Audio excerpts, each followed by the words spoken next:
Jangan sampai kekuasaan yang zolim diikuti dan diagung-agungkan.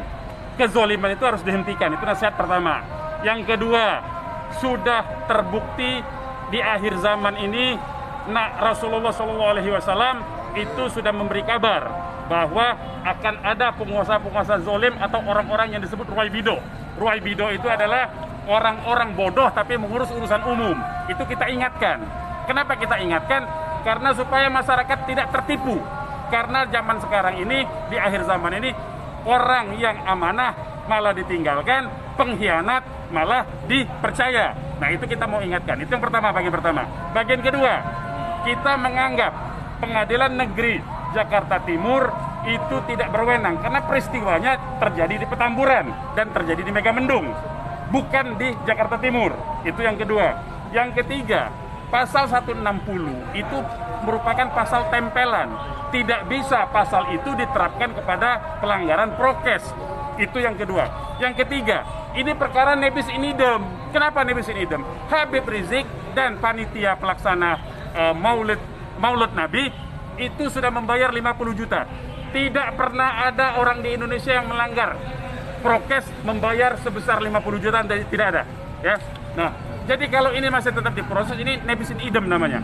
Ya. Dan pasal 160 itu adalah pasal yang mestinya diterapkan kepada peristiwa kejahatan. Sementara pelanggaran prokes itu pelanggaran, bukan kejahatan.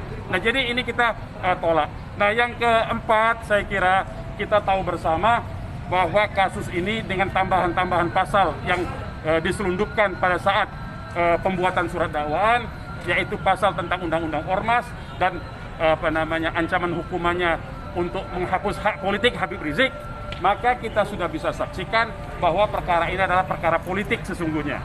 Di balik ini adalah motif-motif politik tertentu untuk membungkam Habib Rizik. Itu kira-kira poinnya ada yang bisa kita sampaikan dalam eksepsi kita. Dan sebetulnya eksepsi kita sudah kita sebar. Ya, silakan dibaca, poin-poinnya ada di situ semua. Saya kira begitu. Bang, tadi izin konfirmasi yang 50 juta tadi itu maksudnya yang ketika membayar denda? Dibayar kepada pelaksana dari penegak aturan prokes itu adalah Pemprov DKI. Sudah dibayarkan di situ. Dendanya gitu ya, Bang? Dendanya itu. Jadi struktur perundang-undangan itu, ya, undang-undang tentang kekarantinaan itu membutuhkan aturan pelaksana. Aturan pelaksananya itu adalah peraturan menteri. Kemudian untuk melaksanakan aturan menteri di setiap wilayah, di setiap daerah itu diturunkan dalam peraturan gubernur untuk DKI. Peraturan gubernur DKI menyebutkan apabila terjadi pelanggaran prokes sebagaimana pasal 93 itu, maka hukumannya denda. Ya, dendanya maksimal 100 juta. Habib Rizik sudah bayar 50 juta. Jadi apalagi yang mau dipersoalkan? Ya. Jadi itu Pergub itu adalah aturan pelaksana dari Undang-Undang nomor 6 tahun 2008 tentang kekarantinaan itu, ya. Jadi sebetulnya sudah selesai tindak pidana itu. Bang,